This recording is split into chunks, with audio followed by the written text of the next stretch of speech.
Well, good morning. This is Teacher Terry, and bringing a little bit more information about or revision to how do you know if a company may be going out of business or having financial problems.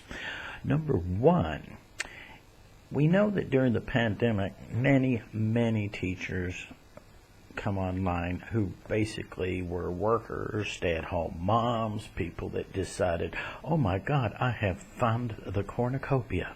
I can work from home. These are things that suddenly people become aware of, and they decide, hey, why go to work? I can stay at home and make a fortune of money. And then the reality sets in that they can't make a lot of money. So where do they go? The easiest thing today, because most people lack the qualifications to be in a public school anyway, or they lack qualifications to get a good paying job anywhere else, they jump into the online industry. And this causes oversaturation because online companies are notorious for overhiring teachers. Several reasons for that, which you've seen in other ones, like projection. They have no concept of proper projection, hiring as they need. They assume they're going to get 500 million Chinese students, when in reality there's too much competition, it's expensive, and they suffer the same economic considerations any other family does. Anyway, that said. So you have these companies, and you first get on, and they just feed the crap out of you. I mean, they just feed you with all these lessons, and you get this great, oh, wow, I'm making lots of money. When the teachers that have been there for a long time are seeing their classes coming down, and they're being pressured. Yeah, they're being pressured, to up their game for whatever reason, when their game was perfectly fine before. Anyway, so the new teachers get all this fantastic money for the first month or two, and so right away they're referring to next door neighbors or friends or mothers or daughters or brothers or sons, and everybody's trying to get into it. You're feeding this machine that's just eating up people and spitting them out on the other end, hoping that these new energetic people, these new, improved, as it were, coming in will generate more student retention. Well, they're not looking at economic factors. They're just wishing in the wind. So how do we know what's going on? Okay, well, I just told you about that. When you have a lot of new teachers coming in right away, companies can save money because you're expendable, so they start lowering the entry wages. I've been doing some research here in the last few weeks, just seeing what's out there, and the wages are dropping like rain coming from a cloud.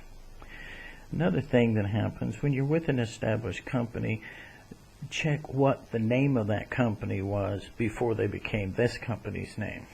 A lot of the online companies make terrible management mistakes, and in the culture of Chinese, management don't want to admit they're wrong, so they just say, hey, we made a mistake, and they change names. Sometimes they continue doing the same thing, making the same mistakes, and they end up failing again. Another thing, if your company's running very well and suddenly things start changing, it's an indication that they have changed administration at the top for whatever reason, and this new guy comes in and they said, oh, I've got a different idea. Let's change this. Let's make some profit. And so the teachers start getting this new payment plans. Now, why did they get another administrator? Because they're having financial problems and need somebody to come in there with some new ideas to help them solve it. They usually hire somebody with experience from another company, but why did he leave that company? He left that company because that company had problems or he got replaced. Some people don't understand that. So here's things that happen. How do you know your company is going under? They come out with new contracts before your contract's expired. They do update revisions on pay salary. Your salary starts to rise up and down. It becomes flexible. It's not fixed anymore.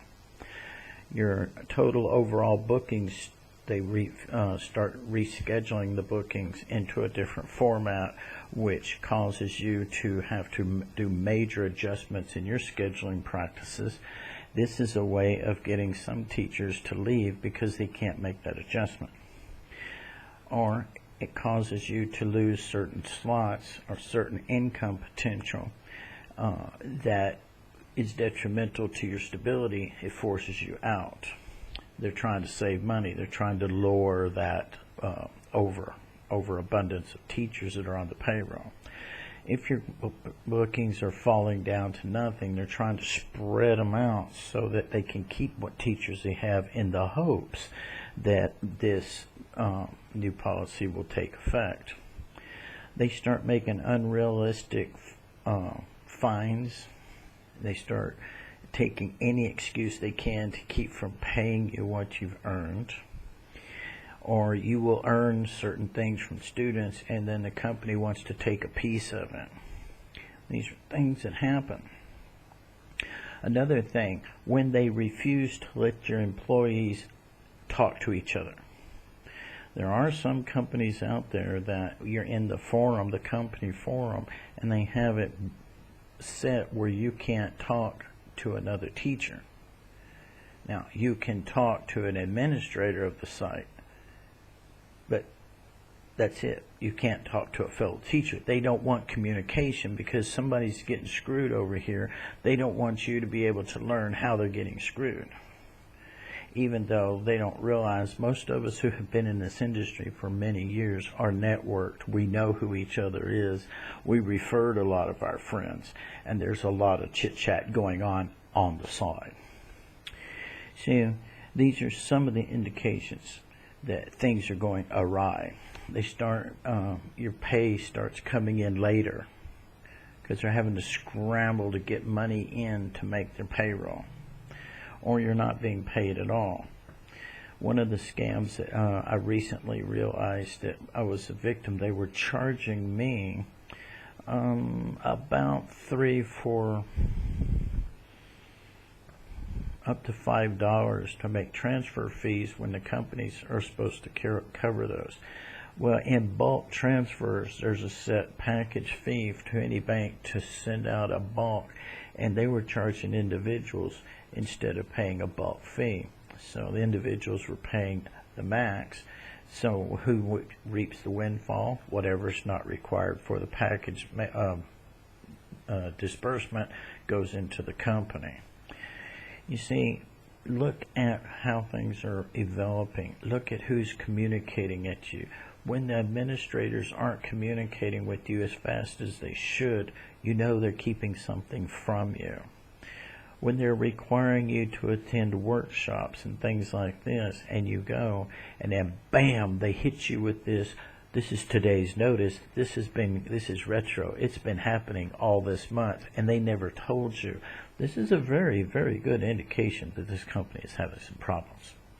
So these are just some of the little things to look for. Remember, look how your pay is being done.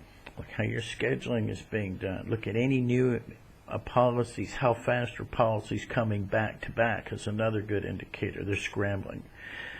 The communication. Who's doing the answering? If other teachers are answering your questions and it's not a real administrator, but it's just a regular teacher, you know that there's a bunch of hypothetical out there.